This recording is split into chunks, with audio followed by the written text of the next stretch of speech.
Ellie M. Libaud, 7 femmes contre Édimbourg chez Baker Street. Ça, c'est la révélation du mois. Hein. C'est une révélation. Hein. Pour moi, j'ai adoré ce bouquin. Édition Baker Street. Donc, vous voyez, un livre sur Sherlock Holmes, Baker Street, où il y avait le docteur Watson à Londres qui vivait avec Sherlock Holmes. Hein, très fort.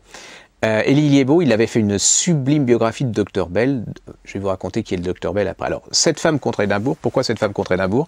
On est en 1870. Il y a 7 femmes qui décident de rentrer à l'université de médecine d'Édimbourg. L'université de médecine d'Édimbourg, la plus grande université du monde hein, au niveau médecine, c'est l'université de Darwin. C'est l'université où on découvre l'intérêt de l'anesthésie par le chloroforme. C'est la découverte de plein de choses. Hein. C'est vraiment énorme comme université. C'est un peu ce qui est l'équivalent des grandes universités américaines pour le monde entier.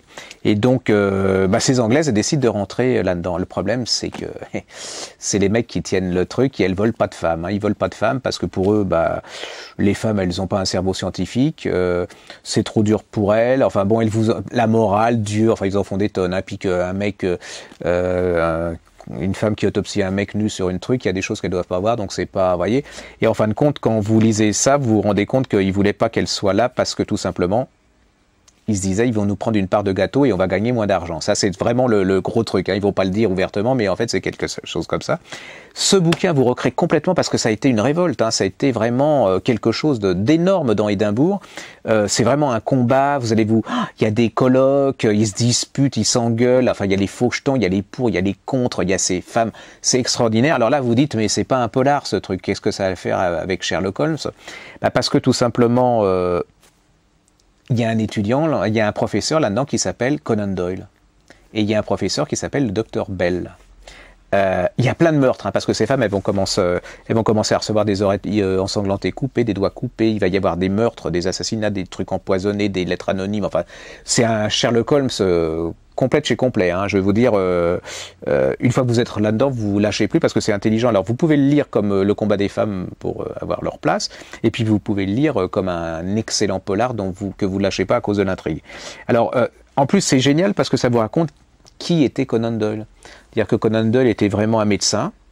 Le docteur Bell, qui était un des plus grands diagnosticiens de l'époque, lui, il faisait le parallèle en disant un chirurgien, quand il fait un diagnostic, c'est comme un enquêteur qui relève des petits morceaux d'informations, et puis en mettant les informations les unes à côté des autres, il va trouver le coupable. Et lui, il disait que quand il y avait une maladie, il regardait les symptômes les uns après les autres, et il trouvait le coupable, c'était la maladie.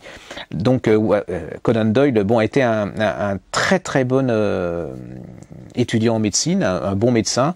C'était l'assistant de Dr Bell, qui va servir donc de modèle à Sherlock Holmes.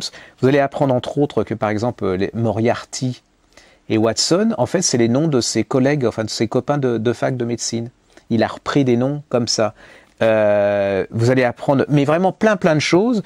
Vous allez vous retrouver dans une ville, alors ça a l'air une ville opulente comme ça, mais il y avait beaucoup de misère. C'est vraiment le polar hyper intelligent. Hein.